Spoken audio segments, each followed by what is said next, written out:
Экскурсии вы можете платить и в болгарских лева, и в евро. К сожалению, система наша на карточке, так и что-то проблема я не понял.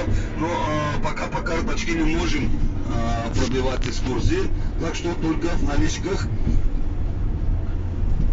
Если кто-то собирается какие-то экскурсии посетить. Именно пешеходная зона возле гостиницы Кубан. Там есть очень много банки,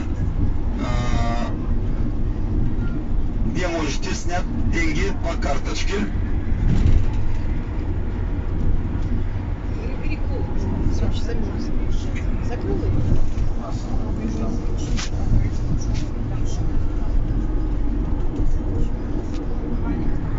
А Созопольскую